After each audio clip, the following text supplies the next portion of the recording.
a Glock 17 full size versus a 1911 full size. Both are empty.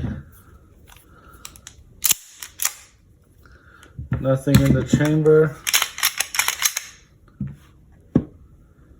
We're going to compare these two and you can decide for yourself which one you like more. I personally like the 1911, not only for its looks, but for the overall feel, the trigger, the ammo, and we won't be discussing ammo. A typical Glock 9mm versus a 45 ACP. As you can see, the 45 ACP, and these are dummy rounds, is much bigger, heavier. Some say more stopping power. This one, some say is the best general home defense round. We're not going to get into the caliber debate or the ammo, but the typical Glock 17 or 19 or 26 or 43 all take 9mm, whereas the standard 1911 takes 45 ACP. Let's go over the magazines. The magazines for a Glock 17 is a double stack, meaning there's staggered in rows of 2 for the ammo, so you could fit much more in here. Of course, I'm in California, so you can only have 10, but you could have 17 typically, whereas this one only holds 8. Single stack, much bigger ammo, so you could only store 8. There is a 10 round extended magazine, but again, the Glock holds more ammo. It's a smaller cartridge, whereas this one's much bigger, holds less ammo. So in terms of capacity, the Glock wins that one. It could hold more ammo, but again, the debate is fewer of these might have more stopping power than more of these, but again, we're not getting into the ammo debate.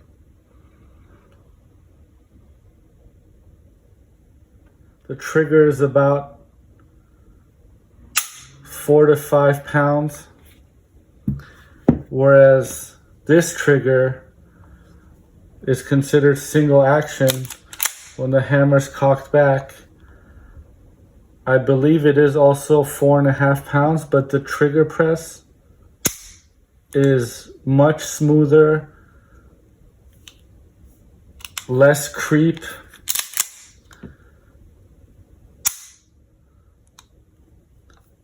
and a much better feel. So a 1911 trigger is, in my opinion, a much better trigger than a Glock trigger. More sensitive, which makes it more accurate.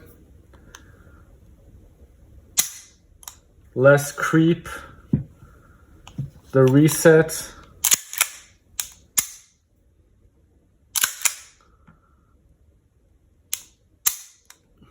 is much less.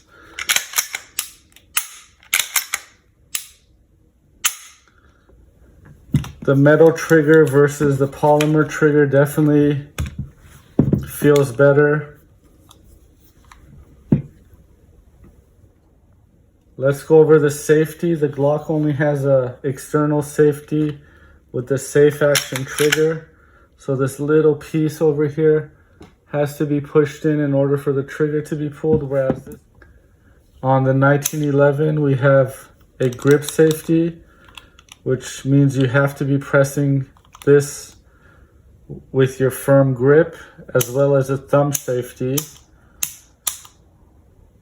Ambidextrous, you could left or right-handed.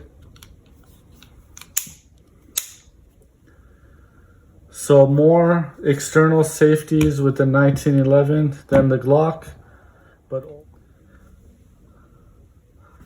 I would say the Glock is more of a beginner gun than the 1911.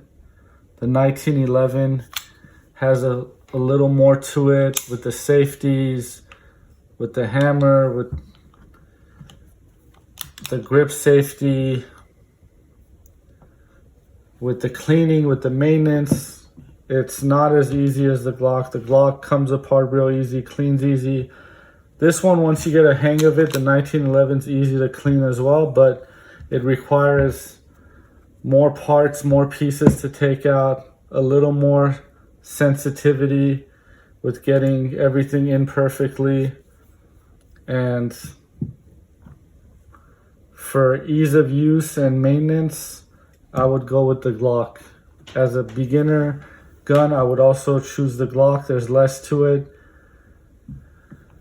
Of course, the Glock is about 3 times cheaper than this one. Maybe not 3 times, like 2.5 times. You could get one of these for about $600-700 these days. This one was about $1,500-1,600. But of course, there's cheaper 1911s out there. This is a Kimber Custom Raptor 2 stainless steel. It's kind of too pretty to shoot in my opinion sometimes, even though I've taken it to the range many times. I'm always want to avoid scratching it or making it dirty, whereas this one, I care much less about it. It could get scratched, it could get dirty, easy to clean, like I said before, easy to take apart, and way cheaper, so I'm less worried about keeping it in pristine shape like I am with this one. The grips on this one is a little bit thinner. So the Glock has a pretty fat, angled grip, whereas this one has a more narrow, straighter feel to it. It fits very nice in my hand. So does the Glock, but this has some finger grooves. This is the Generation 3. Not everyone likes these finger grooves. This one just has a very nice wood grip. Again, this one's a more fancy 1911. You could get cheaper ones, but 1911s are more expensive than your typical polymer Glock type of gun.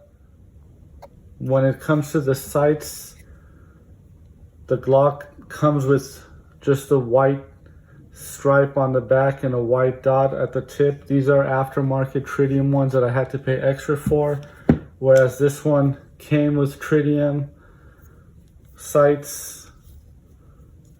Didn't have to put anything extra into this one. It did cost more, as I mentioned before, but it came with everything. Nothing extra I had to add to it. Whereas this one, there's much more aftermarket parts. You could upgrade this. You could change out the whole thing, triggers, barrels, magazine release. Pretty much the aftermarket for the Glock is far more available than it is for the 1911. In addition, the 1911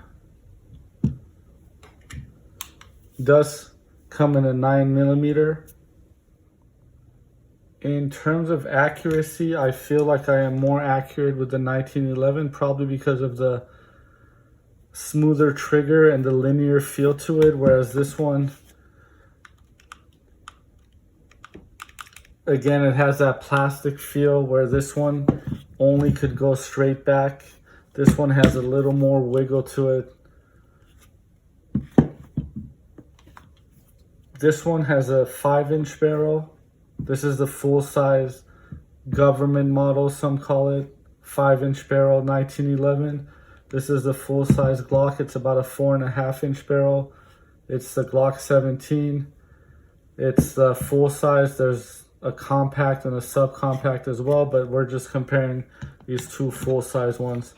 And as you can see, the 1911 is longer, about the same width. If not, the Glock is a little bit more rectangular. This one definitely looks better in my opinion, but as a go-to for home defense, this might be a better option, just because there are aftermarket parts you could get. There's a little rail here where you could attach flashlights and accessories. This one doesn't really have any rails or accessory options unless you mount something real ugly to it. Whereas this one does have this little rail here that you could attach accessories, laser lights, other aftermarket items. Okay, for demo purposes, I'm just gonna put a dummy round in here to show another benefit with the Glock is you just load it, you rack, and it has a little chamber indicator here where it pops out that you could tell there's something in the chamber. You could kind of see through and see there's a cartridge in there. Whereas this one, you also have to remember to pull the safety down to rack it. There's really no chamber indicator unless you look through that little hole right there, and you could see there's a shell in there, but this one's more easy to tell if there is something in there. They both have a slide that locks back on an empty magazine, so on the last shot the slide gets locked back.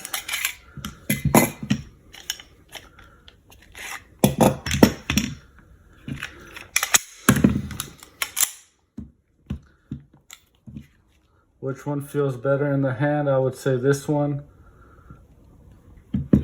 Nothing against the Glock, I really like it as well, but if I had to choose one or the other, if I only had one to choose from, I would choose this one.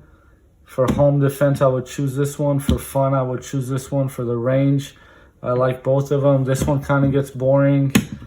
It's kind of plain and just gets the job done, whereas this one is fun to shoot. It gets looks. It looks pretty. And that's pretty much it. Hope this video helps you decide which one to choose for yourself.